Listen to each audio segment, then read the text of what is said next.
Berdoa kami persilakan.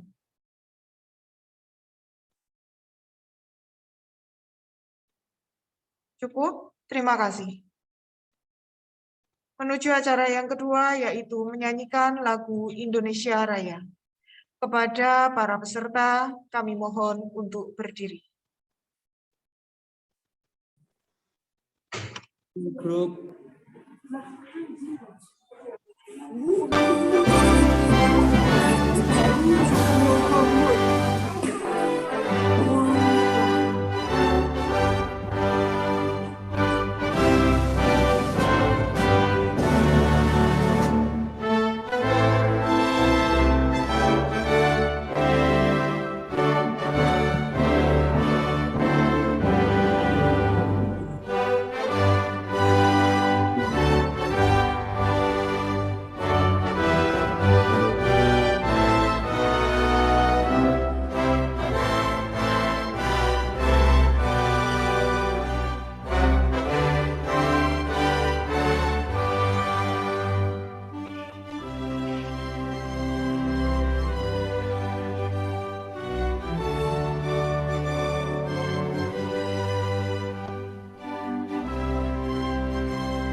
Terima kasih kepada para peserta, kami persilakan untuk duduk kembali.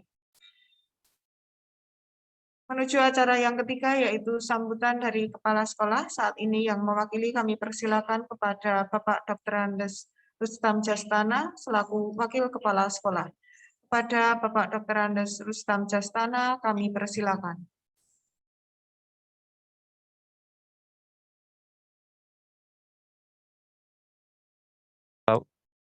Para siswa sekalian, Bapak Ibu guru yang kami hormati, izinkan saya mewakili Ibu Kepala Sekolah karena kebetulan Ibu Kepala Sekolah sedang melaksanakan tugas dinas di Dikpora terkait dengan supervisi dan monitoring dari Irjen terkait dengan penganggaran sekolah dan juga terkait dengan pendanaan sekolah. Para siswa yang kami hormati, yang berbahagia dan Bapak Ibu guru yang kami hormati, pagi ini untuk Motivation on Monday kita ada dua agenda penting. Yang pertama terkait dengan etika berlalu lintas, dan yang kedua nanti ada informasi dari ruang guru untuk belajar kita. Para siswa, untuk yang pertama, etika berlalu lintas, kita bekerja sama dengan Dinas Perhubungan. Nanti akan ada petugas dari Dinas Perhubungan yang akan menyampaikan etika berlalu lintas, di mana petugas dari Dinas Perhubungan bekerja sama dengan sekolah. Jadi ada kader dari sekolah yang sebagai kader Dinas Perhubungan. Para siswa, etika berlalu lintas itu tidak terlepas dari pemahaman kita tentang yang pertama rambu-rambu lalu lintas, kemudian juga ketentuan-ketentuan di jalan yang menyangkut tentang tata cara, kemudian ketentuan peraturan dan lain-lainnya. Jadi itu yang mendasari mengapa kita bekerja sama dengan Dinas Perhubungan supaya kita bisa membekali para siswa sekalian bahwa di perjalanan di di jalan, karena kita tidak lepas bahwa kita bepergian kemana-mana menggunakan sarana jalan umum yang itu membutuhkan suatu kebiasaan atau membutuhkan suatu suatu kebiasaan, pembiasaan dan juga pengetahuan. Nah, oleh karena itu nanti akan dijelaskan oleh petugas. Dalam hal ini nanti petugas itu merupakan kader dari sekolah, yang kader dari Dinas Perhubungan. Jadi di jalan raya kita tidak selain harus mematuhi dan melihat apa itu tentang rambu-rambu lintas, peraturan-peraturan lalu lintas, kita juga harus memahami etika di jalan. Jadi di jalan tidak kita sekedar menjalankan sepeda motor, menjalankan mobil dengan tidak mengindahkan yang lainnya. Karena selain kita di jalan juga ada orang lain yang menggunakan. Nah, itulah gunanya kita beretika. Bagaimana kita harus berhenti, bagaimana kita harus mendahului, bagaimana kita harus berbelok, dan sebagainya. Kemudian yang tidak kalah penting, dalam mengendarai kendaraan bermotor itu ada ketentuan-ketentuan. Nah, ketentuan-ketentuan itu terkait dengan surat dan terkait dengan peraturan-peraturan yang dikeluarkan oleh negara, dalam hal ini oleh negara melalui Dinas Perhubungan dan Departemen Perhubungan, dan juga nanti dalam pelaksanaannya di lapangan itu di-backup oleh kepolisian. Setelah kita memahami itu semua, kemudian kita bisa mengendarai kendaraan bermotor, apakah itu roda 2 ataupun roda 4, kita juga harus mempunyai lisensi, syarat kecukupan bahwa kita boleh boleh menggunakan, boleh memanfaatkan kendaraan bermotor di jalan raya. Antara lain kita setidak-tidaknya kita memiliki, setelah kita cukup umur, kita memiliki surat izin mengemudi. Jadi bagi Anda nanti yang sudah berusia 17 tahun, sudah memiliki kartu tanda penduduk, Anda semua sudah mempunyai hak untuk mengajukan lisensi ke dinas yang mengurusi ini, bekerja sama dengan kepolisian untuk kita bisa mendapatkan surat izin mengemudi. Jadi tidak setiap kita itu boleh mengemudikan kendaraan di jalan. Jadi hanya yang sudah memiliki surat izin mengemudi boleh mengendarai kendaraan di jalan. Jadi bagi Anda yang belum cukup umur, masih di bawah 17 tahun, sebaiknya itu tidak mengendarai kendaraan di jalan raya yang lalu lintasnya padat. Kita tahu Wates sekarang tidak beda dengan Yogyakarta, pada umumnya kota Yogyakarta, karena lalu lintas sudah ramai. Kemudian yang kedua, kita juga harus melengkapi kendaraan yang kita pakai itu dengan surat-surat yang resmi yang dikeluarkan oleh pemerintah, dalam hal ini oleh kepolisian, bekerja sama dengan Dinas Pendapatan. Kendaraan yang kita kendarai itu harus memiliki surat-surat resmi seperti surat tanda nomor kendaraan, supaya kalau terjadi sesuatu di jalan itu bisa kita lacak, bisa kita ketahui keberadaan siapa yang mengendarai itu, kemudian kendaraan itu milik siapa, kemudian juga bisa melacak keberadaan orang yang mungkin terjadi sesuatu di jalan. Untuk selebihnya nanti akan dijelaskan oleh petugas. Jadi pada dasarnya silahkan para siswa sekalian, terutama yang kelas 10 ini karena masih rata-rata masih di bawah 17 tahun. Bagaimana bagi kalian itu harus berkendara meskipun sebenarnya kalian semua belum diperbolehkan, tetapi pengetahuan lebih awal itu menjadi lebih baik, sehingga pada saatnya nanti Anda semua sudah bisa memiliki surat izin mengemudi, maka Anda punya pengetahuan yang cukup bagaimana harus beretika berlalu lintas, itu menjadi Anda kuasai, hingga mengurangi resiko kecelakaan di jalan, mengurangi resiko pelanggaran lalu lintas, dan juga mengurangi hal-hal yang tidak kita inginkan. Selamat mengikuti Motivation on Monday ini. Semoga nanti banyak manfaatnya untuk Anda sekalian, dan tidak lupa sampaikan salam untuk ayah dan ibu di rumah. Kami akan selalu senantiasa membekali kalian dengan banyak hal yang bermanfaat untuk hidup Anda dari sekarang sampai nanti Anda siap masuk ke perguruan tinggi ataupun masuk ke dunia kerja, menjadi putra-putri yang membanggakan keluarga dan putra-putri yang membanggakan daerah, membanggakan nasional, dan siapa tahu Anda sekalian nanti bisa berkiprah di dunia yang lebih luas, tidak hanya skup Kulon Progo, bisa saja skup nasional ataupun skup internasional. Terima kasih atas perhatiannya. Mohon maaf mungkin ada salah kata dalam saya mengungkapkan apa yang harus menjadi tugas saya pagi hari ini, dan selamat belajar, salam sehat untuk Anda semuanya. Smapta Jaya.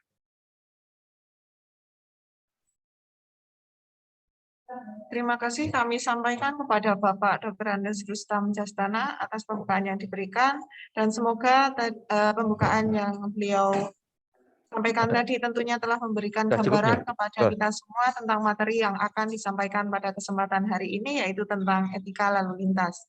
Tentunya semoga kita bisa melaksanakan apa yang sudah beliau pesankan tadi untuk dapat mematuhi apa-apa yang menjadi ketentuan dan pedoman dalam etika berlalu lintas. Kemudian menuju acara yang keempat, yaitu pemaparan materi.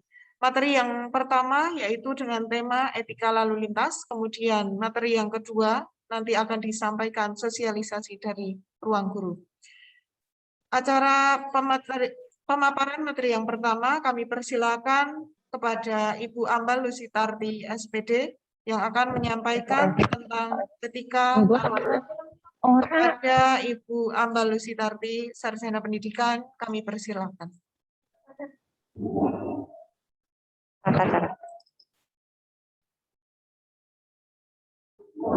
Assalamualaikum warahmatullahi wabarakatuh. Salam sehat selalu untuk siswa-siswaku tercinta SMA Negeri 1 Pengasih. Semoga kita senantiasa dalam kondisi sehat walafiat dan selalu bersyukur atas segala nikmat, kesehatan, rahmah, hidayah dari Allah Subhanahu wa Ta'ala. Sesuai dengan kegiatan yang sudah diagendakan, yang disampaikan tadi oleh Bapak Rustam selaku Waka Humas, bahwa hari ini kita akan mengadakan acara umum. Isinya yang pertama yang akan saya sampaikan adalah tentang tata cara berlalu lintas. Ini sebenarnya karena kita, alhamdulillah, teman Anda, kakak kelas Anda, kelas 12 yaitu Mbak Aryani, berhasil menjuarai pelajar pelopor berlalu lintas tingkat kabupaten. Nah,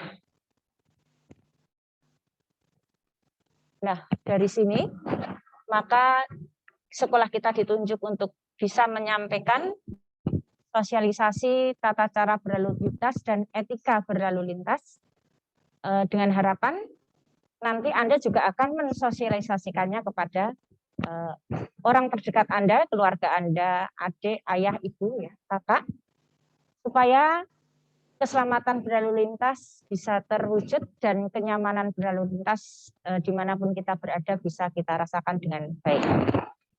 Baiklah, seperti yang Anda lihat di slide yang akan saya sampaikan, yang pertama adalah bahwa Undang-Undang Lalu Lintas di Indonesia itu sudah diatur dalam Undang-Undang Nomor 22 Tahun 2009. Tentang apa di sini? Jadi kalau ada kata tata tertib itu tujuannya adalah tertib. Supaya tertib ada aturan. aturan untuk dilaksanakan. Jika aturan dilanggar, maka harus ada sanksi supaya ada efek jera. Nah, itu. Jadi, itu tujuan kita memiliki tata cara berlalu lintas.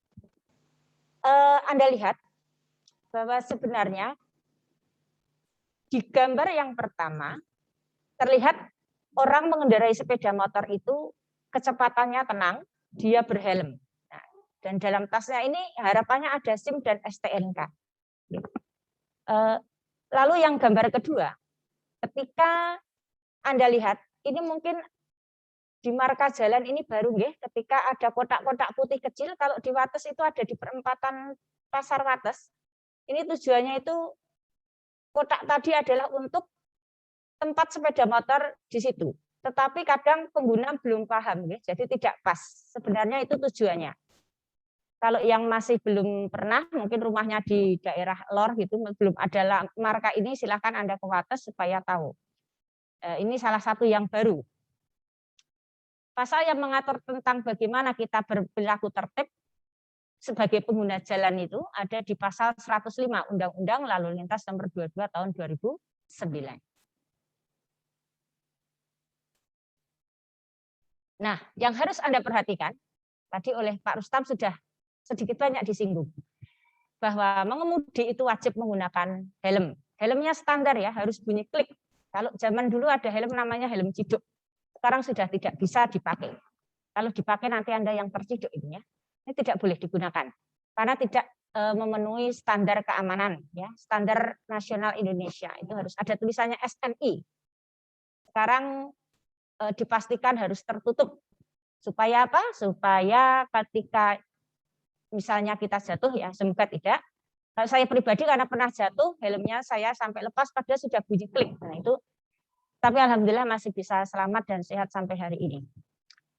Itu diperhatikan benar untuk helm harus SNI dan berbunyi klik. SNI kalau Anda menggunakannya tidak sampai berbunyi klik itu juga tidak sesuai dengan aturan yang berlaku. Lalu kewajibannya rambu perintah atau yang kita sebut kadang lampu bangjo itu ya, traffic light itu harus betul-betul dilaksanakan ketika merah bagaimana, hijau bagaimana, dan kuning bagaimana. Lalu Anda kadang sering melihat di tulisan APIL gitu ya. APIL mungkin masih banyak yang belum tahu itu kepanjangannya alat pemberi isyarat lalu lintas. Ya. Alat pemberi isyarat lalu lintas. Kadang tertulis kalau tidak ada tulisan itu kita boleh belok kiri langsung ya. Kalau ada tulisan itu berarti kita harus berhenti.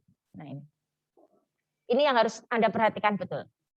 Sekarang sudah banyak tulisan APIL karena mungkin pengguna jalan semakin banyak. Jadi semakin banyak juga tulisan APIL di bawah traffic light itu, supaya keamanannya lebih terjamin. Nah ini yang tadi saya katakan, pada saat diadakan pemeriksaan ranmor kendaraan bermotor di jalan wajib ada STNK dan STCK. Ini kalau STCK itu biasanya motornya masih baru, guys. Jadi kelihatan kalau platnya J anyar itu berarti motornya baru. Kalau nggak ada platnya nanti tidak boleh juga, makanya dia harus pakai itu. Lalu SIM jelas, bukti lulus uji berkala, tanda bukti lain yang sah. Nah ini yang kadang kita sering langgar, guys. Ketika ada pencurian kendaraan, ketika ada kendaraan bermotor roda 4, kadang yang memakai helm, memakai sabuk pengaman itu hanya yang pengemudinya saja. Itu kurang tepat ya. Kita yang di sampingnya juga harus menggunakan. Tolong ini diingatkan, misalnya keluarga Anda bepergian serumah, maka yang di depan berdua itu wajib menggunakan mengenakan sabuk pengaman dengan benar. Lalu berikutnya, kalau pengemudi sepeda motor itu mengenakan helm yang SNI tadi, lalu ketika bonceng itu hanya satu orang saja, kecuali ada kereta samping ya, itu kereta samping itu nggoning naik sepeda motor seperti yang untuk Anda gunakan sekolah itu tidak boleh untuk cenglu apalagi cengpat ya, bonceng telu bonceng papat itu nggak boleh. Nanti ada di sini slide bagaimana ada ibu-ibu yang melanggar dia sampai bonceng 5 orang anak ya ini. Nanti itu tidak boleh ditiru. Nah, ini Sekarang sejak pandemi itu yang namanya sepeda booming ya, goes, rombongan goes, komunitas goes sangat banyak. Tapi kadang masih belum memperhatikan bagaimana tata cara mengendarai sepeda atau bergoes yang aman. Jadi kita carinya bukan hanya senang, tapi aman dan nyaman bagi diri sendiri dan bagi pesepeda yang lainnya. Yang pertama, di sisi kiri, di sebelah kiri dari kendaraan yang lainnya. Tidak dibenarkan berjajar lebih dari 2. Kadang kita itu kalau sudah komunitas lupa. Jalannya dikira jalannya mbahnya itu enggak boleh ya. Kita jajar-jajar 4, 5 sambil gojek itu bahaya sekali nggih. Jadi itu harus maksimal 2, tidak boleh lebih dari itu. Walaupun keluarganya 4, bapak ibu anaknya 2, jajar 4 enggak boleh. Lalu dilarang bergantungan pada kendaraan. Kadang itu kalau kita lihat ada pesepeda itu cekelan bokongnya sepeda motor, itu enggak boleh, itu bahaya juga. Nanti kalau tidak ada sesuatu yang dikomandani terus mendadak ngerem dan sebagainya bisa jatuhnya. Lalu dilarang membawa beban yang melampaui kemampuan, membahayakan ya gitu. Kadang ya, maaf nih, misalnya orang kulaan atau bakul-bakul itu sampai melihat susah ngayuh itu bahaya juga. Jangan lupa walaupun sepeda ontel tapi harus berlampu ketika Anda menggunakan pada malam hari.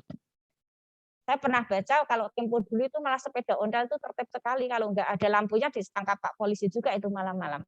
Anda sekarang lebih maju lagi ya, sepeda itu kan sekarang keren-keren. Nah, itu nggak keren kalau nggak ada lampunya. Malam-malam tetap harus ada lampunya. Lalu kelengkapan sepeda itu harus diperhatikan ya. Sepengerti bane, gembes dan sebagainya itu tetap harus ya. Walaupun sepeda apalagi sekarang lagi booming itu, maka persiapannya goes itu harus lebih hati-hati.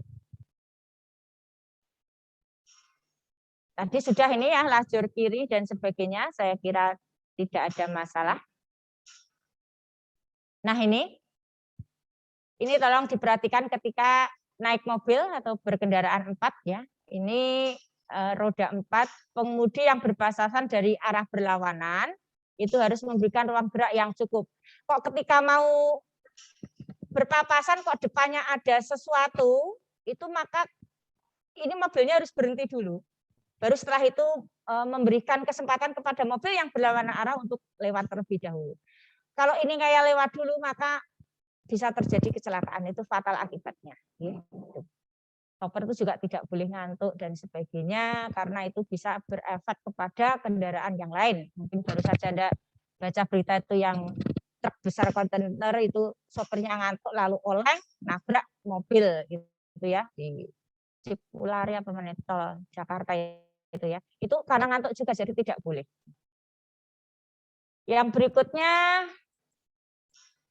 nah ini yang tadi saya katakan ada apil tadi, alat pemberi isyarat lalu lintas. Kalau ada itu berarti kita wajib berhenti, kalau nggak ada kita boleh langsung belok kiri. Itu biasanya dibelokkan atau simpangan. Biasanya itu akan melihat kondisi jalan apakah dia ramai atau tidak. Kalau ramai ya biasanya akan dipasang apil itu supaya berhenti dengan tertib sesuai aturan yang ada. Nih, siapa saja yang didahulukan urutannya? Nah, yang pertama itu makanya itu tertib itu salah satunya kan ini. Nah, kabeh kan orang itu sebenarnya kan kepingin menggunakan jalan bareng-bareng gitu, tapi tidak bisa gitu. Karena tertib itu harus ada kewajiban siapa dulu yang akan menggunakan jalan tadi, lalu kita punya kewajiban terhadap pengguna jalan yang lain. Yang pertama, kalau ada kendaraan pemadam kebakaran itu didahulukan. Itu kadang kita lihat wing gitu ya, itu didahulukan. Kenapa? Karena takutnya nanti yang kebakaran itu sudah hangus atau habis duluan kalau kita tidak mendahulukan petugas pemadam kebakaran untuk menuju ke tempat yang kebakaran tadi.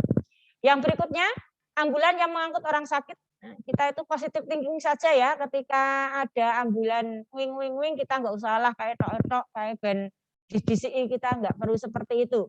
Walaupun mungkin ada berita-berita miring, kadang hoax juga tentang hal ini, kita harus positif thinking. Kemungkinan memang benar dia ada orang sakit di dalamnya, bahkan mungkin meninggal itu, atau mungkin ibu yang sedang segera akan melahirkan anaknya perlu pertolongan cepat, itu harus didahulukan. Jadi kalau ada ambulan wing kita harus minggir dulu. Yang berikutnya, mobil tapi isinya menolong orang yang kecelakaan lalu lintas ya ini. Ini saya pribadi pengalaman ini ya, C ini. Ketika saya tadi mengatakan saya pernah nabrak pohon itu saya ditolong oleh Satpol PP yang menggunakan mobil. Nah, saya ditolong. Ya ini mungkin karena kalau jalannya rame, ya, mereka itu harus didahulukan. Ini, harus didahulukan. Jadi bukan ambulans saja, tapi mobil bukan ambulan, mungkin mobil pribadi, tapi di dalamnya sedang menolong orang yang kecelakaan lalu lintas. Lalu ini kendaraan pimpinan lembaga negara RI, mungkin kalau di lingkungan Wates mungkin ya pas ada Pak Jokowi mau melihat atau meresmikan bandara gitu, lalu jalannya banyak polisi ditata sedemikian rupa ya kita manut saja ya itu. Karena itu sudah diatur. Kita harus mematuhi itu. Lalu kendaraan pimpinan dan pejabat negara asing, nah, bisa ini misalnya Perdana Menteri Malaysia mau datang ke keraton, ya, karena sama-sama ada monarkinya di sana, atau Raja Sultan Brunei mau datang ke mengunjungi Sri Sultan Hamengkubuwono ke-10 itu kan bisa saja, karena mereka itu sama-sama monarki, jadi mereka bisa saling mengunjungi dan ketika Wates ini sebagai lalu lintasnya, lalu kita diatur oleh polisi ya kita manut saja. Lalu iring-iringan pengantar jenazah ini jelas ya kita dahulukan itu sudah pasti karena segera akan dimakamkan biasanya mereka akan menggunakan upacara pemakaman jadi kita harus ngalah. Lalu konvoi kendaraan kepentingan tertentu misalnya ini ya kalau karena ini pandemi ini sudah 2 tahun kita tidak ada karnaval tidak ada lomba pawai gitu ya. Nah itu kita rasakan ketika itu. Nah nek pas lagi lomba seperti itu kok dhewe nang ngarepe atau tidak berjalan dengan semestinya, nah itu nanti diatur oleh polisi supaya dahulu atau di belakang. Itu kita harus manut. Itu untuk pengguna jalan yang memperoleh hak utama. Jadi harus ada supaya itu tadi sesuai dengan materi kita tata tertib ya. Yang berikutnya ini beda lagi tentang etika. Nah, etika itu kan sesuatu yang baik ya, harus yang kita lakukan nang jalan itu harusnya bagaimana etika kita. Bagaimana berarti kita di sini harus bisa mau melaksanakan kewajiban dan hak dengan benar nih kalau beretika itu. Karena kewajiban kita pengguna jalan sudah benar, maka hak kita pasti akan kita peroleh gitu. Itu untuk etika berlalu lintas bedanya dengan tata tertib tadi ya.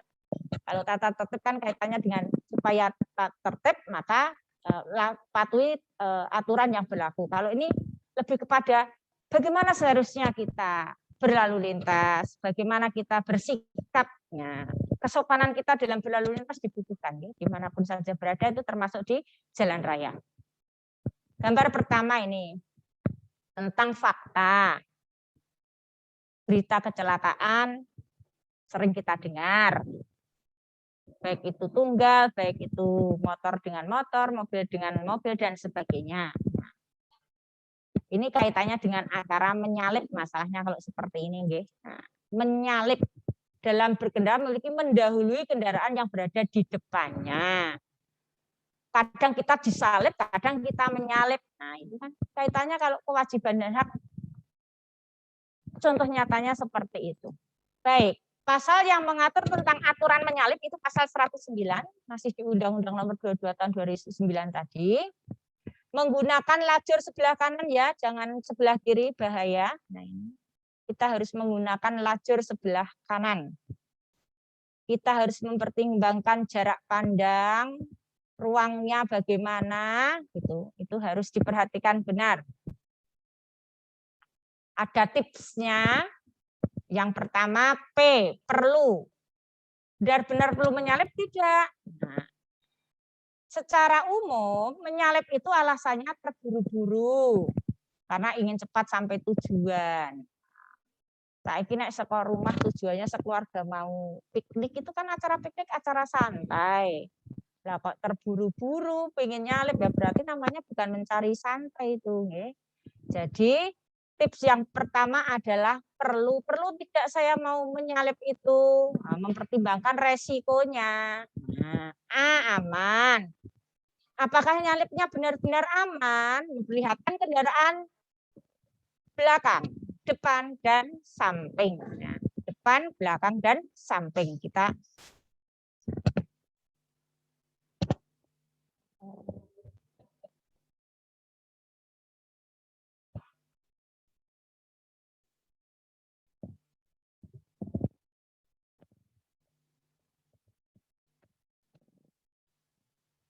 Baik, saya lanjutkan. Yang berikutnya S itu sesuai. Harus sesuai dengan peraturan. Jadi yang tertuang dalam pasal 109 itu tadi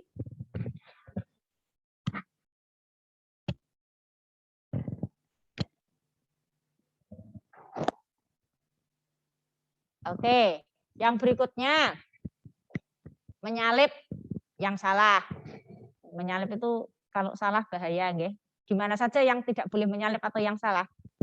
Di area penyeberangan, jangan sampai menyalip di area penyeberangan. Karena kadang di area penyeberangan kan ada pejalan kaki nih, mau apa nyabrang, tiba-tiba Anda menyalip tanpa melihat. Nah, itu bahaya. Lalu berikutnya di jalan yang menanjak. Nah, itu jangan, takutnya kadang nggak kuat ya. Kalau di daerah Kulon Progo ya daerah utara-utara itu ya, menoreh sana Nanggulan, Samigalo, Girimulya itu jalannya banyak kan menanjak-nanjak, itu hati-hati ya. Di jalan menanjak jangan melakukan penyalipan. Ragu-ragu, kalau ragu-ragu itu lebih baik tidak yakin, lebih baik tidak, mending nggak jadi nyalip saja, resikonya bahaya. Lalu di jembatan, nah itu jembatan karena biasanya jalannya lebih menyempit ya, itu jadi sebelah kanannya nanti itu lebih kurang luas. Di jalan dengan marka menyambung itu juga tidak diperkenankan. Nah ini apalagi di tikungan, ada itu ya di daerah mau menuju Kalibawang itu tikungan yang sampai kayak letter U gitu ya, itu hati-hati karena nanti berjunjung tiba-tiba gitu, itu nanti takutnya dari arah berlawanan Anda menyalip, dari arah berlawanan ada tiba-tiba, itu yang rumahnya lingkungan sana hati-hati. Yang berikutnya yang daerah tadi saya katakan menoreh, kalau di Wonosari itu juga jalannya seperti itu. Kalau tata cara berpapasan di tanjakan, kalau mobil itu pasti ada yang menurun posisinya, ada yang naik nih. Nah, yang didahulukan yang mana? Yang di bawah apa yang di atas?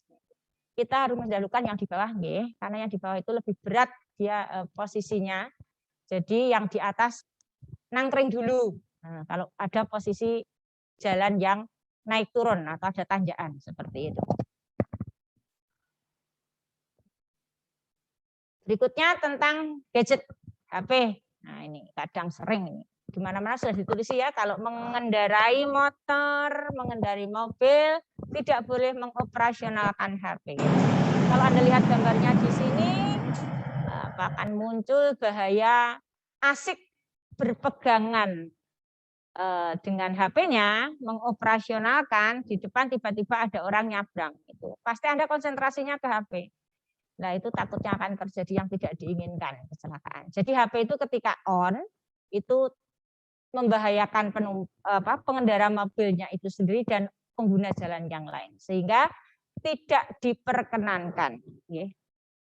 Termasuk sepeda motor. Ya. Hati-hati, jangan. Saya kadang sering masih melihat itu pelajar-pelajar yang masih mandek dulu gitu ya, kalau ada sesuatu yang tuh mandek minggir lalu baru mengoperasionalkan, gitu. Yang paling bijaksana seperti itu. Jangan sekali-kali menggunakan gadget ketika mengendarai. Ini kalau rumahnya masuk gang terus keluar di jalan utama, undang-undangnya pasal 113 mengatakan yang didahului yang kita mandek, yang dari gang mandek dulu ya, yang utama biarkan berjalan dulu. Enggak kamu dari gang mak berjunjuk tiba-tiba tidak lihat kanan kiri, nanti berpapasan dengan yang di jalan utama. Ya. Kalau sekarang banyak sih yang sudah menuju jalan utama ada traffic light-nya ya, kayak seperti saya dulu dari arah Liharjo itu tidak ada yang namanya traffic light. Sekarang sudah ada dan sudah modern, jadi semuanya pasti akan berhenti dulu. Itu bahaya, sering terjadi kecelakaan daerah Tambak itu karena itu tadi keluar masuk gang gitu lalu berpapasan dengan jalan nasional 3 ya itu ya. Berikutnya, nah ini gambar 1. Anda tahu pasti yang di belakang ini salahnya, yang di depan sudah benar pakai helm, penumpang tidak pakai helm itu, walaupun pakai ojol gitu ya, berhelm yang di belakang. Helm itu bukan tidak polisi, tapi keselamatan kepala, keselamatan kepala masing-masing. Tadi saya katakan sesuai undang-undangnya harus SNI. Melawan arus ini, saya sering lihat ya, kalau kita di Kulon Progo itu di Tetek Wetan itu kan ada tidak boleh belok itu ya. Beberapa suka menggunakan itu bahaya juga kalau sudah ada lambang kayak gitu kok dilanggar itu. Nanti kalau dari sana ada pengguna yang lain, sudah diatur sedemikian rupa itu kan supaya kita laksanakan ya, biar sama-sama kepenak. Lalu berikutnya gambar ketiga, odol ya, overloading. Ini kita kadang berpapasan ya dengan truk yang sampai tinggi sekali, sampai jalannya kepayahan truknya itu silahkan kalau lihat atau tetangga atau mungkin bapaknya Anda mungkin juga bisa yang mengendarai itu tolong hati-hati ini jangan sampai ada overloading seperti ini. Takutnya nanti kalau pas bawa kerikil batu jatuh satu itu sudah bahaya sekali. Ini tadi menggunakan handphone saat berkendara. Nah ini yang saya katakan cenglu, cengpat, anak masih pakai seragam SMP bahkan kadang SD. Ya. Ini anak yang belum 17 tahun seperti ini. Kalau bahasanya itu mereka itu naik motornya cuma waktu seneng, bisa melaku banter ngebut gitu ya. Kadang tidak paham harus bagaimana, menggok mak bejunjuk langsung ke kanan padahal di belakangnya ada motor atau mobil dan kendaraan lainnya. Bahasanya mereka itu punya wacana untuk banter, untuk menggok, tapi mereka nggak punya wawasan ini bener ora leku menggok nang kene ya, itu bahayanya anak kecil mengendarai sepeda motor apalagi cenglu sampai cengpat. Ini di lingkungan saya kadang juga terjadi. Ini perlu pengawasan orang tua. Ini mungkin Anda kadang sering menyalahkan mak-mak ya toh lah, mak-mak ki sane diuripke ra menggok-menggok terus kita di belakangnya bingung gitu ya. Arep nututi kok iki ngesen terus ya itu. Ora tak tututi nang burine terus aku selak kesusu. Nah ini ya salah menyalakan lampu sen.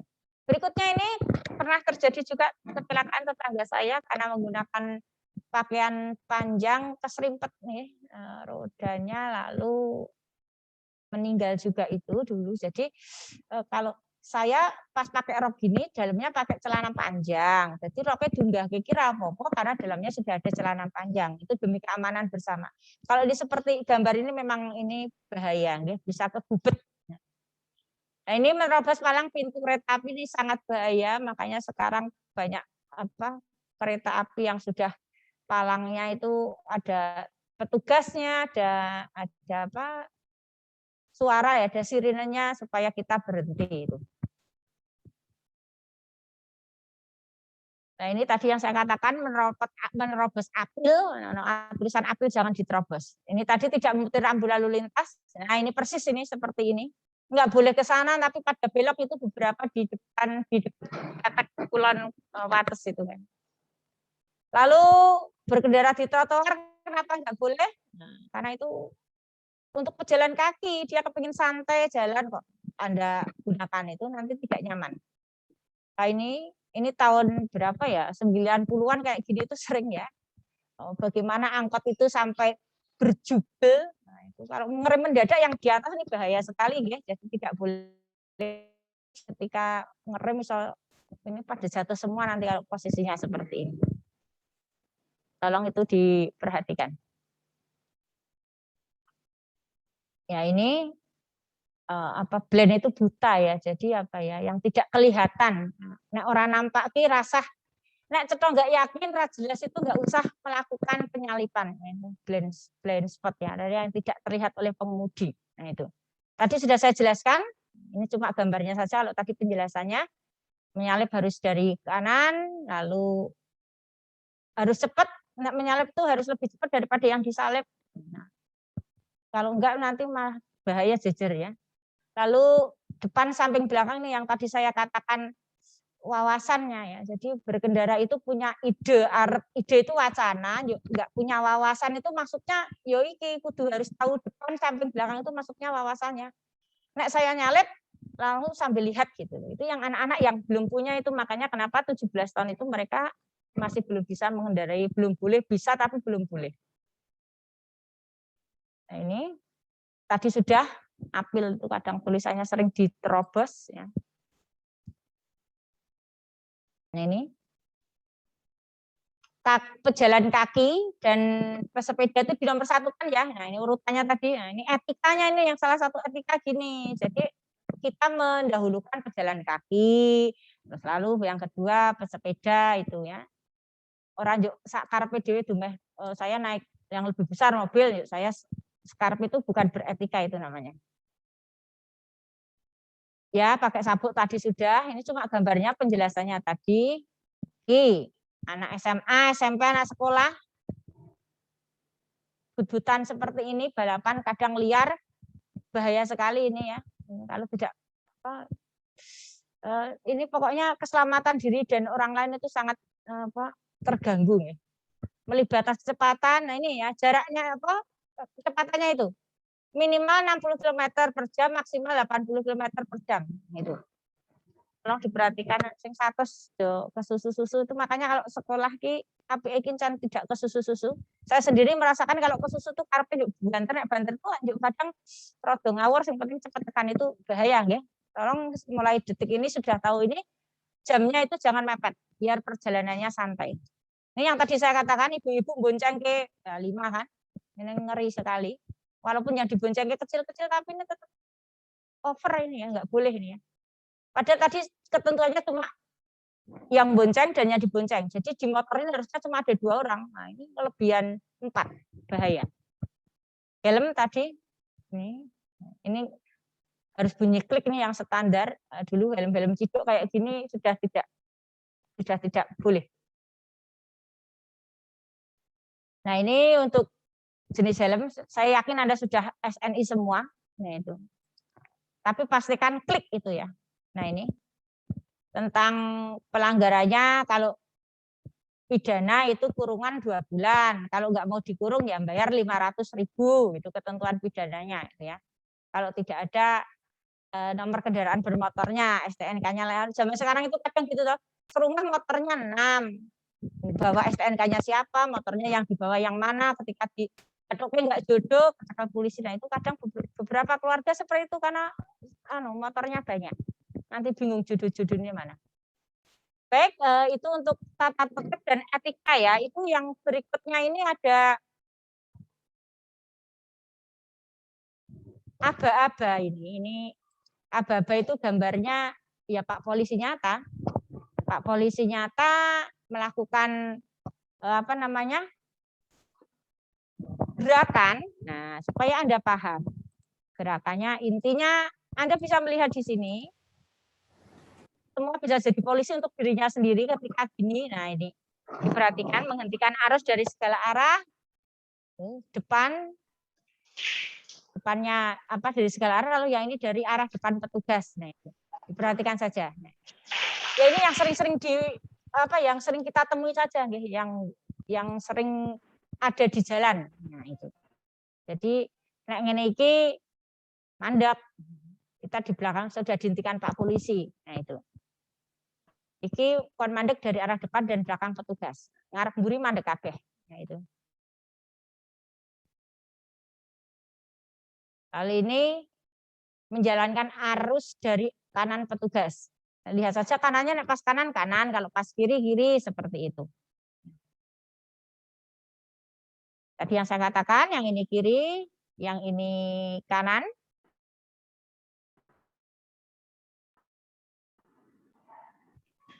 Nah, ini supaya kendaraannya yang suruh roda cepat. Nah, itu. Kan mungkin arusnya banyak tuh, yang dari kiri petugas rodokan cepat. Nah, ini gerakannya seperti ini. Ini yang dari kanan. Dan yang ini yang terakhir, memperlambat. Nah, mau cepat tangannya lebih pendek, ini lebih panjang kalau memperlambat. Ini yang sering kita temui yang dilakukan oleh Pak Polisi lalu lintas di jalan. Nah, itu. Baiklah, saya bukan lebih tahu dari Anda semua, anak-anakku yang saya sayangi, tapi cuma saya lebih dulu mendapatkan informasi ini dari Dinas Perhubungan. Lah, tugas saya adalah berbagi ilmu tentang etika berlalu lintas, tata tertib berlalu lintas, dan gerakan-gerakan dalam berlalu lintas. Itu harapannya Anda mematuhi tata tertib berlalu lintas, baik sebagai pejalan kaki maupun sedang mengendarai sepeda motor maupun kendaraan yang lain, tahu kewajiban dan haknya, supaya tertib. Nek wis tertib, nyaman. Jadi semua itu pengguna jalan di jalan raya baik pejalan kaki maupun pakai mobil yang besar itu sama-sama kepenak. Itu tujuan ketika sosialisasi ini diberikan kepada siswa. Dan siswa nanti bisa menyampaikan kepada anggota keluarga yang lainnya. Terima kasih atas segala perhatiannya. Semoga bermanfaat. Kalau ada kesalahan dari saya mohon dimaafkan. Salam sehat selalu. Dan saya akhiri. Wassalamualaikum warahmatullahi wabarakatuh.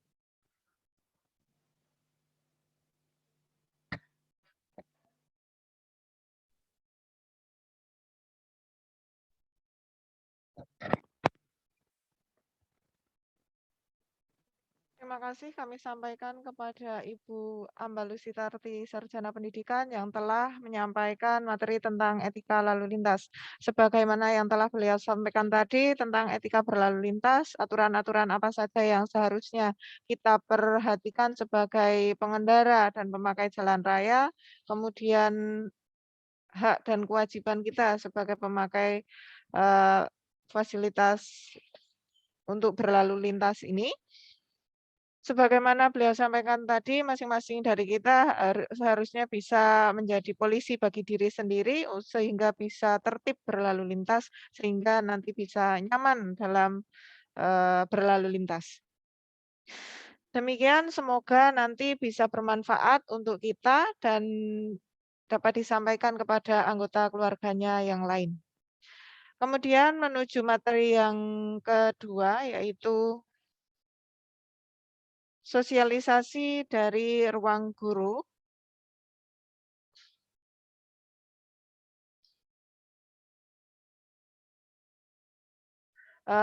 Masih ada 30 menit, kami persilakan kepada ruang guru, ada Kak Iva, Kak Devita, dan Kak Linda yang akan menyampaikan sosialisasinya.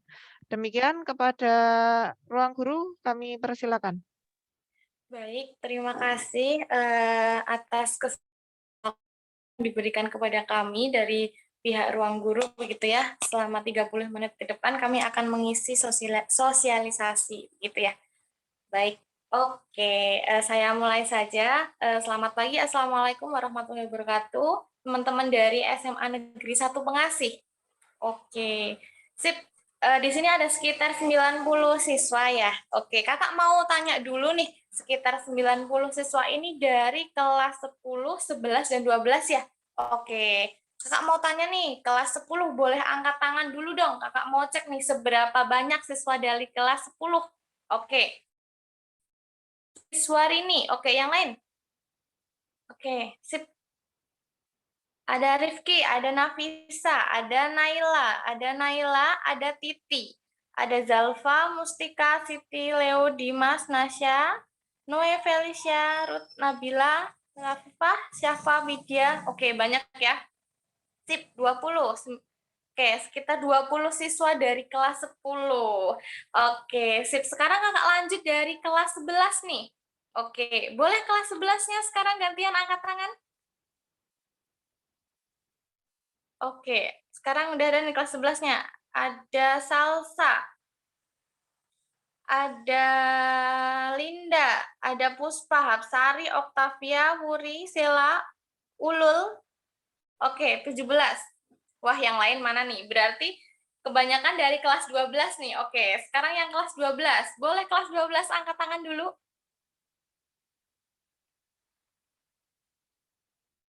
Oke, sip. Mana nih kelas 12 nih? Oke, ada Siska, ada Hanif, ada Melania. Oke. Wah, yang lain nggak pada angkat tangan, jangan-jangan kalian tidur nih. Jangan tidur ya, teman-teman ya. Karena kita pada pagi hari ini bersama kakak-kakak ruang guru mau asik-asikan nih, teman-teman. Kalian semua kan sekarang sudah SMA nih. Pastinya nanti setelah lulus dari SMA, kalian juga akan mempersiapkan untuk keperguruan tinggi. Kemudian kalian akan mempersiapkan untuk jurusan yang akan kalian masuki di PTN gitu kan, dan tips-tips untuk masuk PTN teman-teman semua. Jadi kalian harus simak banget nih materi yang kakak-kakak dari Ruang Guru sampaikan gitu. Oke, sebelum kita langsung lanjut ke materi gitu ya, kakak mau perkenalan diri dulu nih sebelum nanti kakak ngobrol panjang lebar gitu ya, tapi kalian belum kenal gitu ya. Oke. Perkenalkan, nama kakak adalah Kak Vita gitu ya. Kak Vita adalah konsultan pendidikan Ruang Guru, teman-teman. Gitu, dan pada pagi hari ini Kak Vita nggak sendiri, teman-teman. Ditemani sama Kak Iva dan Kak Linda gitu ya. Jadi kami bertiga nanti yang akan bareng-bareng nemenin kalian selama 30 menit ke depan gitu ya. Kita seru-seruan bareng, teman-teman. Kita asik-asikan bareng aja gitu.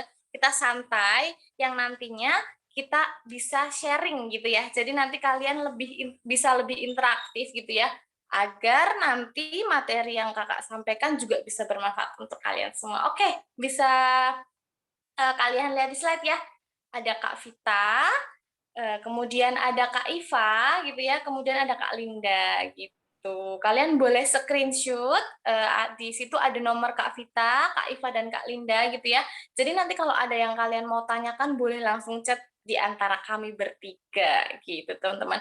Oke, kemudian kakak ingatkan untuk teman-teman jangan lupa untuk mengisi link pendaftaran juga gitu ya. Untuk teman-teman yang belum mengisi link pendaftaran, silahkan kalian untuk mengisi link pendaftaran terlebih dahulu.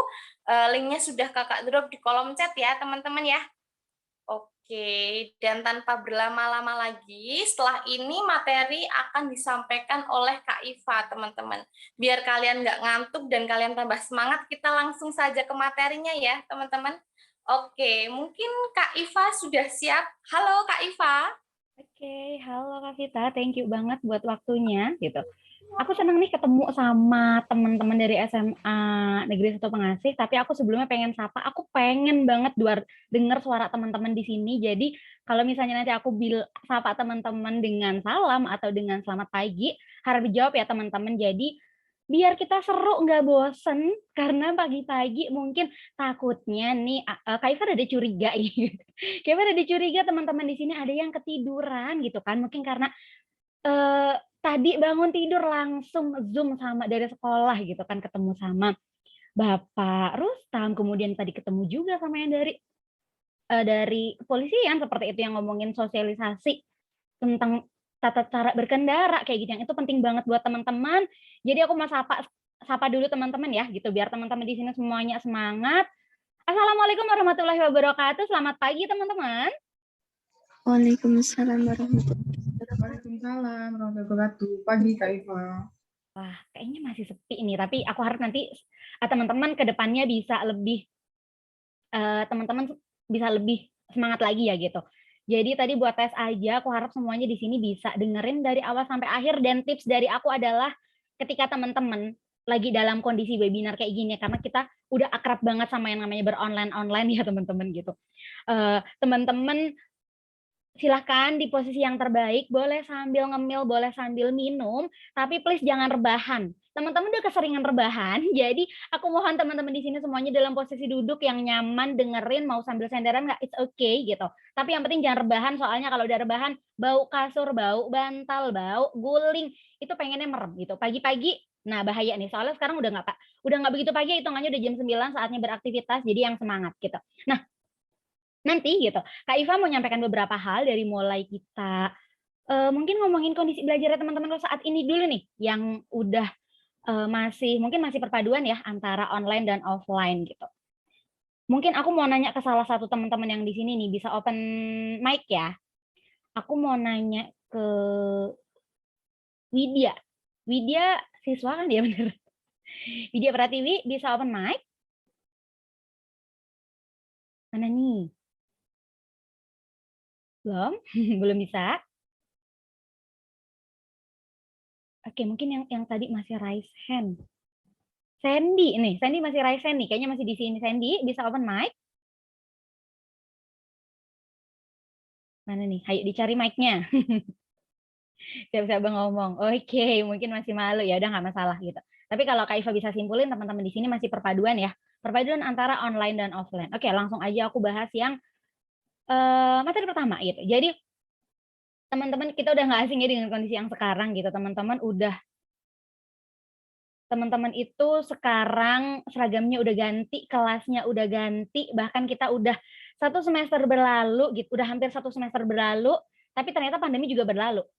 Cuma yang perlu kita syukuri adalah teman-teman itu udah one step closer lebih baik dibandingkan dengan yang kemarin ketika masih full online. Sekarang udah ada setengah-setengah ya gitu. Udah ada setengah-setengah bisa offline gitu, walaupun masih ada perpaduan online-nya juga, terutama ya contohnya masih kayak gini kayak teman-teman gitu, masih perpaduan. Mungkin ada teman-teman yang sekarang lagi di sekolah, masih lagi belajar offline, ketemu sama guru-guru, ketemu sama teman-teman, dan itu pasti seneng banget.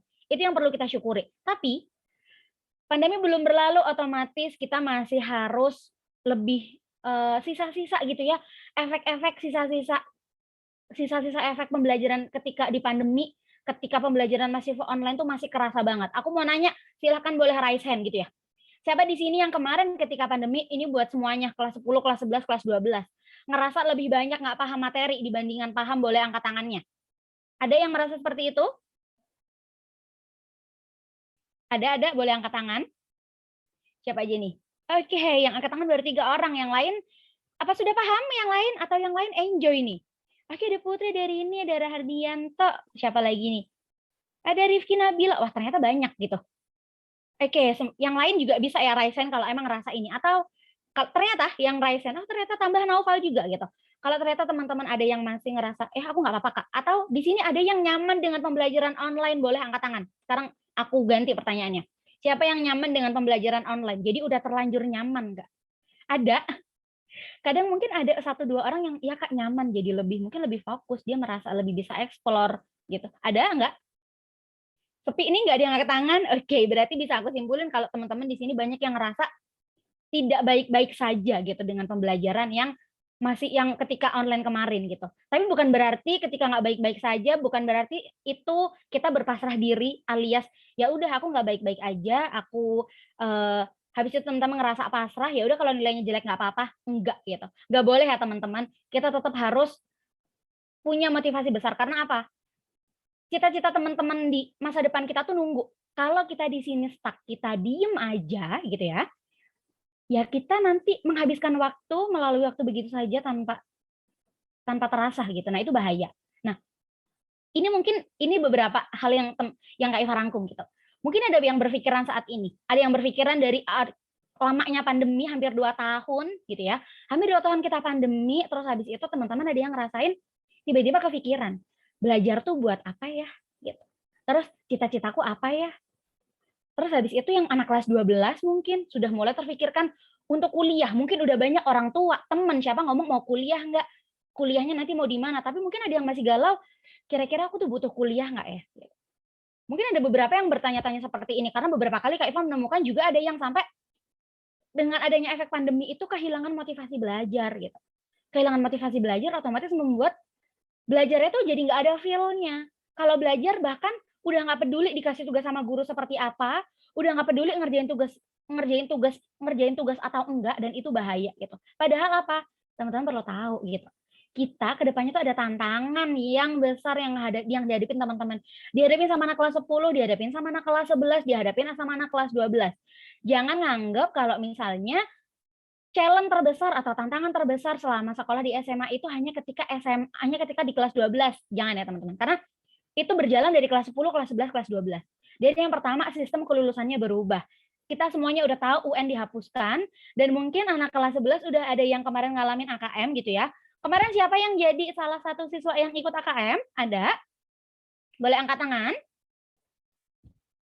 Siapa aja? Oh ada, oke, Pinky Putri, Rini, oke. Nah, mungkin ada beberapa anak kelas 11 yang udah ngerasain AKM itu gimana. Nah, itu nggak perlu takut ya, karena AKM memang beda banget sama ujian nasional, cuma yang jadi perhatian adalah, jadi highlight-nya AKM adalah, AKM itu ngeberatin soal pemahaman konsepnya kita di pelajaran. Yang jadi penting adalah kita harus betul-betul paham pelajaran. Karena kalau misalnya nggak paham pelajaran, otomatis nggak bisa jawab soalnya, otomatis nggak ngerti mau gimana selanjutnya gitu. Walaupun banyak yang bilang ya gitu, AKM itu memang bukan buat standar kelulusan, tapi itu salah satu ujian yang akan teman-teman laluin. Buat kelas 10 terutama siap-siap. Ini yang tahun sekarang, anak kelas 11 sekarang melaksanakan AKM itu kemarin di bulan September. Mungkin ada yang Oktober juga, tapi setahu Kak Iva di bulan Oktober, melaksanakannya di bulan Oktober gitu. Nah, berarti teman-teman juga harus siap-siap. Kelas 10 mungkin random ya, karena nggak semuanya ikut AKM gitu. Siswa-siswa yang terpilih akan melaksanakan AKM-nya di awal kelas 11. Berarti apa? Kelas 10 bukan saatnya bersantai. Jangan nganggep kalau misalnya, oke, nanti aku mau bersantai-santai, aku mau belajarnya di kelas 11, bakal sulit. Ngejar buat belajar dari materi kelas 10 yang itu materi dasar banget, otomatis kalau materi dasar itu bakal dipakai di kelas 11 dan juga di kelas 12. Makanya itu yang penting. Dan mungkin aku mau sedikit cerita nih soal yang tadi Kak Eva tanyain. Kita harus belajar nggak sih? Kita harus kuliah nggak sih? Aku ada sedikit cerita gini. Dulu Kak Iva ingat banget, dulu tuh Kak Iva selalu sekolah di swasta gitu. Jadi dari SD ada di SD Islam, terus habis itu SMP-nya di MTS, SMA-nya di MA. Beda sama teman-teman yang mungkin sekarang di SMA negeri, secara persaingan teman-teman lebih terbuka gitu ya. Sedangkan Kak Iva dulu tuh di MA sama di MTS tuh kita kadang nggak banyak yang peduli nilai gitu. Itu mungkin karena kondisi sekolahnya Kak Iva aja sih. Nah, terus Kak Iva sempat nggak terfikirkan buat kayak mikirin kuliah, mikirin apa gitu. Mikirin cita-cita tuh bisa-bisa nggak terfikirkan karena jarang dibahasin di kita-kita. Tapi akhirnya ada satu titik Kak Iva kepikiran buat kenapa sih kita harus belajar, kenapa harus kita punya cita-cita, kenapa sih harus kuliah. Jadi ada titik balik yang bikin gini. Kak Iva tuh tiba-tiba tersadar kalau gara-gara lihat teman-teman Kak Iva yang mereka bisa ikut lomba gitu. Mereka bisa ikut lomba ini, bisa punya kemampuan ini gitu. Lomba di bidang atletik, di bidang akademik, sedangkan aku ngerasa aku di bidang seni nggak punya bakat, di bidang olahraga juga nggak ada. Kayaknya hal satu-satunya yang bisa aku bangun adalah pendidikan aku. Jadi ngomongin sekolah, ngomongin pendidikan adalah cara kita buat membebaskan kita dari kebodohan gitu teman-teman. Perlu diingat karena kalau teman-teman bodoh otomatis teman-teman gampang ditipu, gampang diakalin, gampang dicurangin sama orang-orang. Perlu ingat itu. Di luar sana tuh kehidupan kita bakal se-complicated itu ya teman-teman. Jadi ketika kita nggak bisa mengatur diri kita nggak punya kayak dasar yang bisa membuat diri kita berharga, ya otomatis kita nggak bakal jadi orang yang bisa betul-betul berguna gitu. Aku Kak Iva tuh yakin semua orang bakal berguna, cuma ketika kita bisa meningkatkan nilai kita, kenapa enggak? Terus habis itu yang bikin Kak Iva bertekad banget buat kuliah adalah Kak Iva tuh sadar Kak Iva kemampuannya biasa-biasa aja. Bukan tipe anak yang cerdas, kalau diajarin tuh gampang. Mungkin kalau teman-teman di sini anak-anak SMA Negeri 1 Pengasih, aku yakin teman-teman punya prestasi yang bagus karena akreditasi sekolahnya juga sudah A. Aku yakin guru-guru di sini pada kompeten, jadi ngajarin teman-temannya juga bagus. Jadi secara teman-teman pemahamannya pasti bakal lebih oke juga. Cuma yang perlu diingat mungkin Kak Iva tuh tipe-tipe yang kayak gitu. Jadi bukan tipe yang gampang paham, bukan tipe yang kayak pinter banget, yang pinter terus habis itu berprestasi, itu enggak. Kak Iva tipe yang biasa-biasa aja, dari keluarga biasa-biasa aja, dengan bakat yang biasa-biasa aja. Akhirnya Kak Iva mikir, di luar sana aku bakal bersaing dengan anak-anak top olimpiade. Aku bakal bersaing dengan anak-anak yang selalu rankingnya 3 besar terus gitu. Aku harus bersaing dengan anak-anak yang punya prestasi seni, prestasi olahraga dan lain-lain. Sedangkan nilai apa sih yang bisa aku tingkatin kalau aku harus bersaing dengan mereka-mereka. Nah, ini jujur yang bikin Kak Iva jadi, oh iya, ya, salah satu-satunya yang bisa aku tingkatin adalah aku ningkatin pendidikan aku ningkatin daya pikir aku biar lebih maju.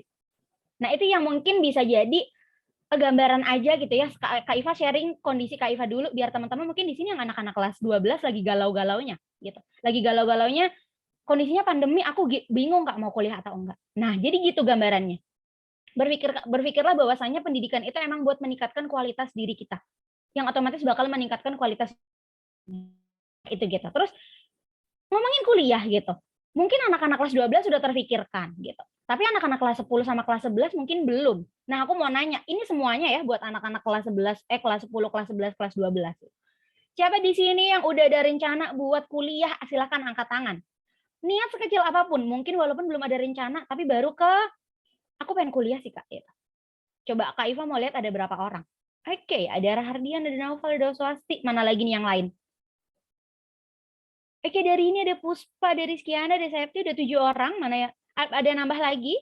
Oke, ada Nurul, ada Salsa, macam-macam. Udah makin banyak. Ada Nayusma, oke. Ada Widya. Kak Iva harap gitu yang anak teman-teman di sini yang barusan angkat tangan gitu ya. Aku harap semuanya bisa mencapai cita-citanya itu buat bisa kuliah gitu. kuliah tuh bukan cita-cita ya, bukan salah satu cita-cita ya, tapi sekedar target yang bisa kita gunakan untuk meraih cita-cita kita gitu. Kalau cita-cita Anda dokter, otomatis harus kuliah di jurusan kedokteran. Kalau yang cita-citanya perawat, mungkin harus ke sana. Kalau yang cita-citanya jadi guru, juga harus ngelaluin itu gitu. Jadi emang kuliah tuh bukan cita-cita kita, tapi itu target ya, target yang bisa menjadikan kita atau sebagai jalan gitu ya, jalan untuk kita melalui atau jalan untuk kita bisa menggapai cita-cita kita. Nah, terus ngomongin kuliah, mungkin ada yang bertanya-tanya, sebenarnya kuliah tuh kayak gimana sih? Yang mau aku kasih tahu adalah gini. Kuliah namanya kuliah, oke, kita bisa bilang universitas tuh ada banyak. Tapi kita perlu tahu juga, universitas itu punya grade-nya masing-masing gitu. Ada perguruan tinggi negeri, ada perguruan tinggi swasta. Mungkin ada yang pengen ke ikatan dinas juga nggak masalah, ke Akmil, ke Akpol dan lain-lain gitu. Tapi yang perlu Kak Iva garis bawahi adalah gini. PTN sama PTS itu kan hampir sama, tapi ada bedanya. Dari segi PTN otomatis lebih berpengalaman, lulusannya lebih banyak, akreditasinya sudah oke, secara biaya lebih hemat, makanya banyak banget orang yang pengen ngejar ke perguruan tinggi negeri dibandingkan dengan perguruan tinggi swasta gitu. Walaupun ada PTS yang bagus, tapi biasanya harganya ya teman-teman tahu sendiri gitu, terbayang seperti apa biayanya gitu. Sedangkan kalau PTN mereka punya sistem yang lebih rapi gitu otomatis, dan juga biayanya lebih hemat karena ada subsidinya. Dan perlu tahu teman-teman tahu juga yang namanya di perguruan tinggi negeri itu uang kuliahnya antara satu orang dengan yang lainnya itu beda teman-teman, karena mereka pakai level dan itu tergantung dengan pendapatan orang tuanya. Otomatis si A yang mungkin orang tuanya pendapatannya di bawah UMR itu bakal dapat UKT yang paling rendah. Tapi kalau misalnya si B gitu ya, yang kebetulan orang tuanya mungkin punya jabatan di instansi tertentu atau mungkin punya pendapatannya yang lebih tinggi, dia bakal ada di level 5, level 7 dan itu jumlahnya beda. Nah, makanya itu yang bikin orang-orang mikir, oh ya emang lebih mending ke perguruan tinggi negeri. Dan masuk ke perguruan tinggi negeri itu nggak mudah. Buat di jalur SNMPTN, jadi SNMPTN apa itu nanti bakal aku bahas, tapi buat masuk di jalur ini, jadi kan kalau jalur masuk kuliah itu ada beberapa ya. Yang pertama ada SNMPTN gitu. Nah, buat masuk yang daftar 854.000 sekian siswa, yang keterima cuma 110.000. Itu cuma 12,9%-nya. Itu SNMPTN. 12,9% dari total pendaftar. Sedikit ya. Di SBMPTN, yang dari 702.420 siswa yang daftar, itu hanya 23,8%. Kalau yang SNMPTN mungkin bisa kita bulatin 13%. Tapi kalau yang ini nggak nyampe seperempatnya dari semua yang daftar. Bukan berarti kita nggak bisa sampai itu, enggak. Buktinya Kak Iva yang ternyata dari sekolah-sekolah biasa aja dengan prestasi biasa, Kak Iva bisa masuk ke Universitas Jenderal Sudirman. Itu lokasinya ada di Purwokerto. Mungkin kalau teman-teman memangnya ada di Jogja gitu ya, gitu nggak terlalu familiar dengan perguruan tinggi yang ada di Purwokerto, itu salah satunya Unsud. Akreditasinya juga A, akreditasi jurusannya Kak Iva juga A, dengan saingan yang lumayan ketika Kak Iva masuk, gitu. Jadi bukan dengan peluang sekecil ini bukan berarti teman-teman nggak bisa, tapi apa? Gedein usaha biar teman-teman bisa jadi 23,8%-nya ini. Gitu. Karena banyak yang ternyata bisa gitu. Banyak yang orang nggak berekspektasi mereka bisa lulus, ternyata bisa lulus karena usaha, bukan karena cuma sekedar berandai-andai ya. Kalau berandai-andai emang nggak ada apa-apanya gitu. Nah, terus ini aku mau kasih sedikit, ini mungkin info lebih ke teman-teman buat yang kelas 12 gitu. Jadi ini semuanya nih. Keketatan buat masuk universitas itu seketat ini. Buat masuk ke kedokteran UGM ini adalah ini ya, program studi atau jurusan di kuliah yang punya tingkat keketatan paling tinggi di 2021, berarti tahun ini ya. Jadi kakak-kakak kelas kalian yang kemarin baru lulus di kelas 12, itu mereka kayak gini mengalami ini. Keketatannya UGM, masuk ke UGM, kedokterannya itu 1:57. Jadi dari 57 orang itu cuma diambil 1. Ngitungnya gimana, Kak? Ngitungnya dari daya tampung dibandingkan dengan peminatnya. Jadi daya tampungnya cuma 62, peminatnya 3.500. Buat teknik informasinya Brawijaya dari 96 kursi cuma peminatnya tuh 1.900-an, 1:20. Buat ke informatika, sistem informasinya UI 1:35. Jadi harus bersaing dengan harus mengalahkan 34 orang gitu. Biar bisa keterima di UI informatika. Terus habis itu buat yang jurusan IPS gitu ya, atau Soshum, sosial dan humaniora, itu yang paling tinggi adalah psikologinya UGM. Dengan tingkat keketatannya itu 1:46, dan yang paling parah adalah ilmu komunikasinya Unpad. Biasanya anak IPS banyak banget yang pengen ke ilmu komunikasi dan perlu hati-hati karena apa? Perlu belajar lebih keras. Hampir semua jurusan ilmu komunikasi di universitas negeri, UNS, UGM biasanya saingannya gila. Pasti nembus sampai 1:50, 1:40, dan yang paling tinggi ada di Unpad 1:98. Habis itu ada hukumnya UI. Biasanya hukum juga salah satu jurusan yang favorit ya, gitu. Jadi hampir di semua univ bakal kayak gini. Tapi yang paling tinggi adalah UI 1:37. Dengan kemungkinan seperti ini bukan berarti kita nggak bisa, enggak. Tapi artinya adalah kita bisa kalau kita usaha. Nah, terus ini buat jalur masuknya. Jadi, yang Kak Iva tadi udah bilang gitu kan, SNMPTN, SBMPTN. Nah, aku mau nanya, kira-kira kalau SNMPTN itu jalur seleksinya pakai apa ya? Ada yang tahu? Boleh open mic atau tulis di kolom komentar. Kira-kira pakai apa ya jalur seleksinya? Harusnya ada yang tahu nih. Siapa yang menjawab? Oke, jadi jalur seleksinya kalau buat SNMPTN itu pakai nilai rapot. Ini yang warning adalah buat anak kelas 10. Karena apa? Anak kelas 10 tuh punya tiket yang gede loh gitu. Buat bisa menyelamatkan kursinya di SNMPTN. Karena apa? Nanti nilai rapot yang digunakan adalah nilai rapot dari kelas 10 sampai kelas 12. Habis itu, yang jalur kedua adalah SBMPTN atau jalur tertulis. Habis yang terakhir adalah ujian mandiri. Jadi kalau ujian mandiri itu biasanya terus lanjutan dari SBMPTN yang dilaksanakan sama universitas masing-masing. Nah, ngomongin SNMPTN, faktanya apa sih? Yang perlu teman-teman ketahui, daftarnya itu free alias gratis ya teman-teman. Ini worth it banget karena kita nggak perlu buang biaya untuk daftar. Habis itu yang digunakan adalah nilai rapot dari semester 1 sampai semester 5 dengan catatan harus naik. Jadi ini berlaku juga buat anak kelas 10 sama anak kelas 11 buat siap-siap dari sekarang. Biar apa? Biar teman-teman itu bisa menyiapkan atau punya peluang lebih besar buat bisa keterima di jalur SNMPTN. Karena apa? SNMPTN itu sangat menyenangkan, sangat berharga. Bayangin aja bisa keterima di UI, bisa keterima di UGM tanpa harus tes. Itu ketika teman-teman bisa lewat jalur SNMPTN, cuma pakai nilai rapat aja. Terus alumni sekolahnya berpengaruh, kesempatannya cuma 1 kali seumur hidup, dan buat yang nanti lolos SNMPTN nggak bisa daftar UTBK SBMPTN. Karena apa? Kalau udah keterima di jalur SNMPTN, otomatis nggak bisa daftar SBMPTN. Biar apa? Biar tetap diambil, tidak disia-siakan kesempatan di SNMPTN-nya. Terus, nih buat yang IPA gitu ya, buat yang IPS terutama juga warning. Anak IPA boleh cross major, artinya anak IPA boleh ambil jurusan hukum, boleh ambil jurusan sosiologi, boleh ambil jurusan ilmu komunikasi. Tapi anak IPS nggak bisa mau nyebrang ke jurusan biologi, peternakan, MIPA. Terus habis itu mungkin yang di kesehatan, farmasi dan lain-lain itu nggak bisa. Itu buat di jalur SNMPTN. Kalau misalnya ada yang, Kak, aku tuh IPS, aku tuh sebenarnya pengen IPA, jadi aku kuliahnya pengen IPA, fokus aja berarti di SBMPTN. Karena kalau di SNMPTN jelas teman-teman nggak bisa cross major, yang anak-anak IPS ya, nggak bisa lintas jurusan. Terus sertifikat kejuaraan bisa jadi nilai lebih, ini juga penting buat teman-teman yang masih punya waktu. Anak kelas 10 sama anak kelas 11. Perbanyak prestasinya teman-teman, biar apa sertifikatnya bisa jadi nilai tambahnya teman-teman ketika daftar SNMPTN. Nah, terus buat SBMPTN gimana? Nah, buat SBMPTN, nanti juga bakal sulit ya SBMPTN, apalagi dengan sistem yang baru gitu. Jadi rata-rata soalnya itu 20-25 soal per materi ujian, waktu pengerjaan tiap satu soal kurang dari 75 detik. Dan habis itu penggunaan soalnya berbasis hot, bukan panas ya, bukan panas, bukan pedes ya, tapi higher order thinking skill yang punya yang dia adalah level soalnya itu lebih sulit dibandingkan dengan soal-soal ujian akhir sekolah. Nah, ini karena apa? Yang nyusun adalah tim dosen. Bayangin aja teman-teman nggak pernah ketemu tim dosen, tapi yang nyusun materinya atau yang nyusun soal-soalnya adalah mereka-mereka ini gitu. Otomatis tingkat kesulitan soalnya sangat tinggi dan itu jarang buat anak-anak SMA. Makanya apa? Perlu banget belajar perlu banget cari-cari materi di luar sekolah. Karena mungkin kalau sekolah belum spesifik ya gitu, belum spesifik mengajarkan materi khusus SBMPTN, enggak, tapi lebih ke semuanya. Walaupun memang materi SBMPTN otomatis juga turunan dari materi-materi yang sudah diajarkan di sekolah.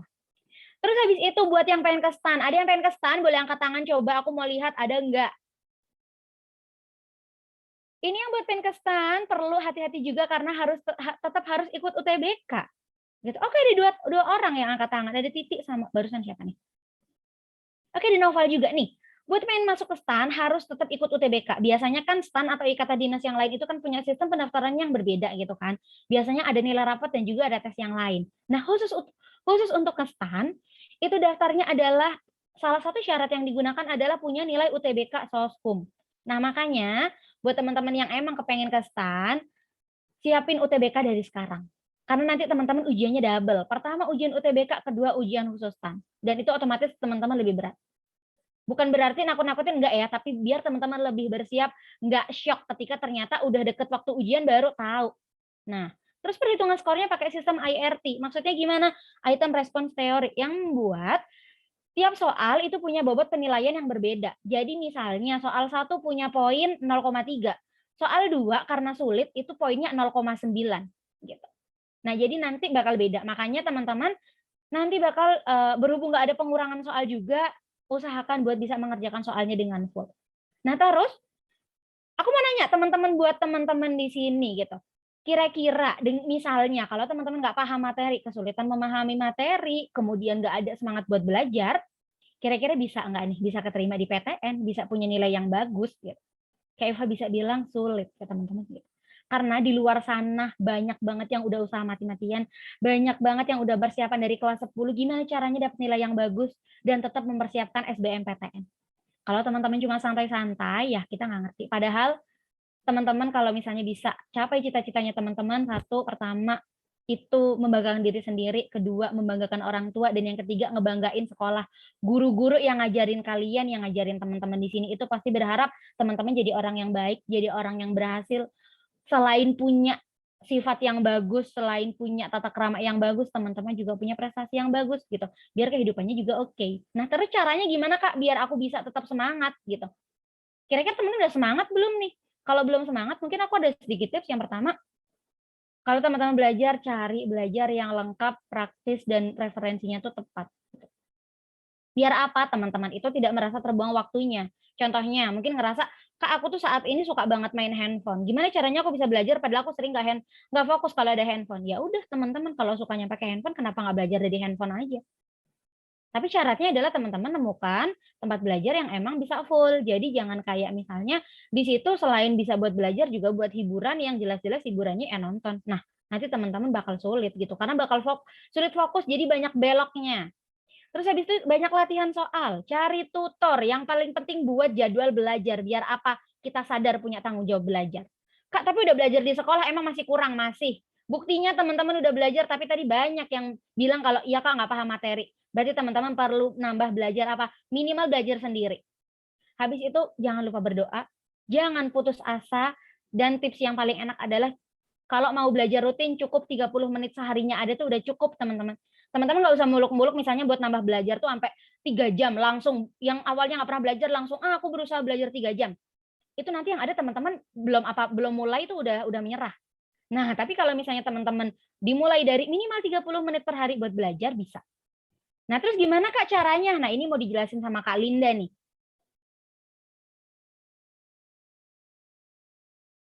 Halo Kak Linda? Oke, halo Kak, suaraku aman? Aman? Oke. Oke, jadi benar banget ya teman-teman. Di sini Kak Linda tahu teman-teman juga masih ada beberapa yang mungkin punya masalah dalam belajarnya gitu. Mungkin masih butuh buat tambahan.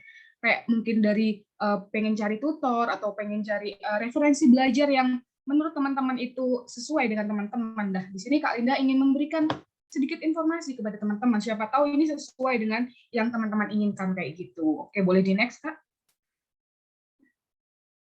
Oke, nah di sini ada ruang guru ya teman-teman. Kenapa kok ruang guru bisa jadi solusi kayak gitu? Nah, pertanyaannya kayak gitu mungkin dari teman-teman. Nah, di sini Kak Linda ingin coba memberikan gambaran kepada teman-teman gitu.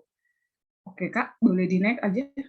Nah, yang pertama ya teman-teman, di sini ruang guru itu telah terbukti membantu lebih dari 22 juta siswa di Indonesia untuk meraih prestasi. Nah, di sini juga Kak Linda itu nggak asal ngomong teman-teman. Di sini banyak banget faktanya, teman-teman bisa cek sendiri di Google Play Store. Banyak banget yang udah memberikan feedback positif dari penggunaan ruang guru kayak gitu teman-teman. Kemudian yang kedua ya teman-teman, selain dari membantu berprestasi, siswa-siswa yang kedua ini juga bisa meraih kampus impiannya kayak gitu. Ada yang di UI, ada yang di Unpad, di Undip, ada juga yang di Gajah Mada, terus ada di Brawijaya teman-teman. Nah, ini juga Kak Linda nggak asal ngomong nih teman-teman. Ini fakta gitu teman-teman. Teman-teman bisa cek sendiri faktanya di Google Play Store, itu juga ada, terus ada di Instagram juga banyak banget yang telah memberikan feedback kayak gitu. Ini udah ada buktinya dari Kak Putri, dia lolos di Universitas Brawijaya, terus ada juga Kak Hapsari, dia lulus di Universitas Indonesia, teman-teman, kayak gitu. Nah, selain itu teman-teman, di sini juga kalau teman-teman itu menggunakan Ruang Guru dalam satu aplikasi aja berlangganan, teman-teman itu dapat video belajar yang lengkap. Nah, itu nanti teman-teman dapatnya dari materi kelas 10, 11, 12 itu teman-teman full akses kayak gitu. Semua mata pelajaran lengkap. Terus kemudian teman-teman juga dapat materi untuk IPA dan juga IPS. Jadi teman-teman mungkin yang pengen lintas jurusan nanti bisa cek di sini materinya kayak gitu. Nah, selain itu teman-teman juga nanti dapat tryout gratis. Kemudian mungkin teman-teman pas mau ada PAT atau PAS kayak gitu, teman-teman bisa cek dulu nih, kira-kira teman-teman itu belajarnya udah sampai mana. Nah, teman-teman lihat dari hasil tryout-nya. Oh, ternyata materi ini masih belum paham. Nah, teman-teman nanti bisa cek lagi video belajarnya kayak gitu. Nah, kemudian di sini yang selanjutnya teman-teman bisa, oke boleh di next Kak, bisa menggunakan aplikasi ini di laptop dan juga di HP ya teman-teman. Juga nanti teman-teman itu dapat ribuan latihan soal. Kemudian rangkuman materinya juga udah ada di sini, jadi teman-teman nggak perlu merangkum lagi. Nah, di sini juga rangkuman materinya itu bergambar, jadi nggak hanya tulisan aja teman-teman. Nanti kalian yakin kalau mungkin ada beberapa ya yang tipikal belajarnya itu nggak suka kalau cuma tulisan aja. Nah, di sini teman-teman bisa bervariasi, ada yang tulisan, ada yang bergambar kayak gitu. Juga banyak bank soalnya teman-teman. Misalkan teman-teman pengen menguji nih kemampuan teman-teman, nanti teman-teman bisa di ruang belajar ini gitu. Nah, di sini Kak Linda ada nih video belajarnya kayak gimana sih Kak? Nah, di sini video belajarnya itu nggak kayak di YouTube teman-teman. Kalau di YouTube itu kita yang menyesuaikan YouTube, tapi kalau di sini videonya itu bisa menyesuaikan dengan diri kita. Jadi kita pengen belajar yang cepat atau yang mendetail, nah itu bisa teman-teman sesuaikan gitu. Oke, kita lihat ya teman-teman videonya kayak apa.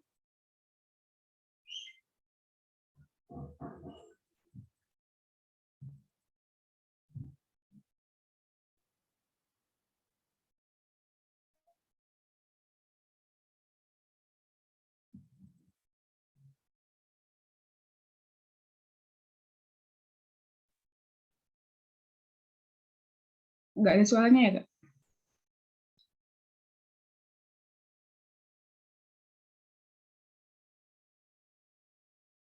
Bener, Kak.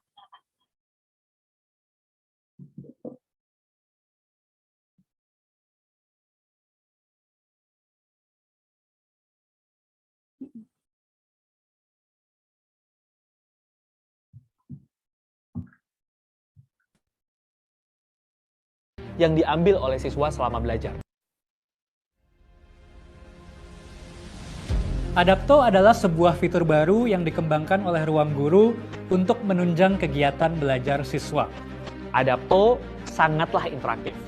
Jalan cerita dari video belajar yang ditonton oleh siswa akan disesuaikan secara otomatis berdasarkan pilihan-pilihan jawaban yang diambil oleh siswa selama belajar.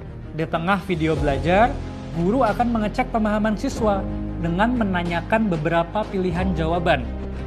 Pilihan jawaban yang diambil oleh siswa tersebut akan menentukan arah kelanjutan dari video yang sedang dipelajari.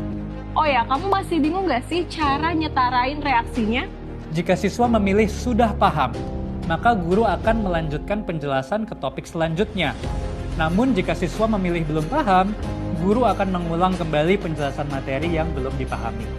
Atau ketika siswa menjawab kuis di tengah video belajar, jika ternyata jawaban siswa salah, maka secara otomatis guru akan menjelaskan jawaban yang benar dan memperbaiki pemahaman siswa.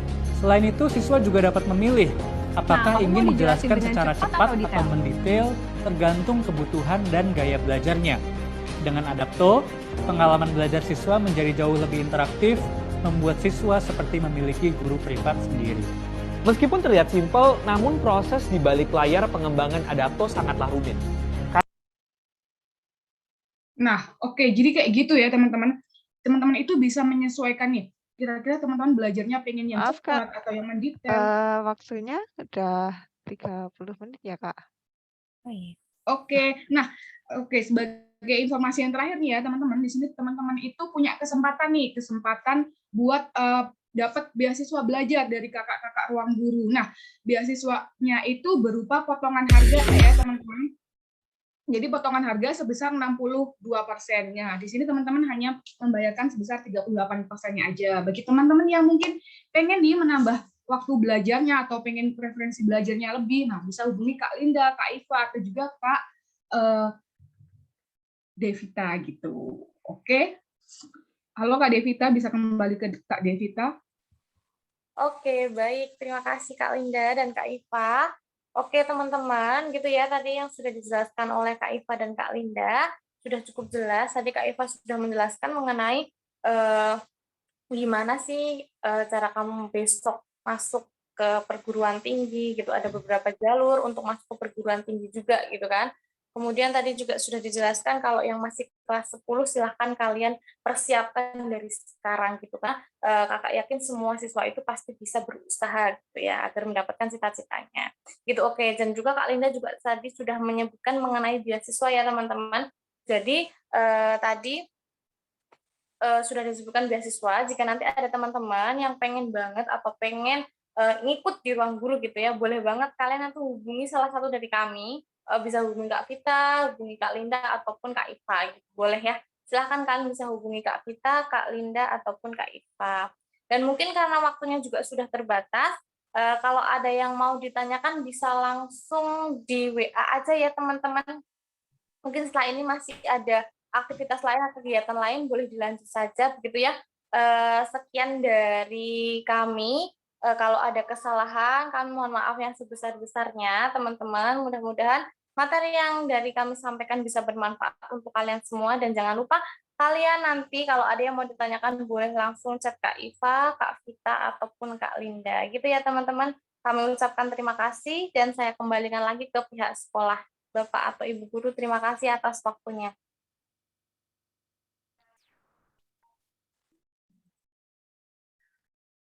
Terima kasih kami sampaikan kepada Kak Iva, Kak Linda, dan juga Kak Devita atas pemaparan tentang sosialisasi dari ruang guru tadi yang tentunya memberikan motivasi kepada adik-adik kelas 10, 11 maupun kelas 12 tentang gambaran kedepannya, terutama yang menginginkan untuk melanjutkan ke perguruan tinggi. Demikian Motivation on Monday pada kesempatan hari ini. Semoga dari materi tentang etika berlalu lintas maupun sosialisasi dari ruang guru tadi dapat menambah pemahaman baik tentang lalu lintas maupun tentang gambaran belajar persiapan untuk menuju ke perguruan tinggi. Terima kasih kami sampaikan. Banyak salah kata dari saya mohon maaf. Semoga senantiasa diberi kesehatan dan keselamatan. Kepada siswa-siswi kelas 10, 11, dan kelas 12, kami persilahkan untuk selanjutnya mengikuti pelajaran selanjutnya seperti biasa. Terima kasih. Wassalamualaikum warahmatullahi wabarakatuh. Waalaikumsalam warahmatullahi wabarakatuh.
Apa kan teknologi?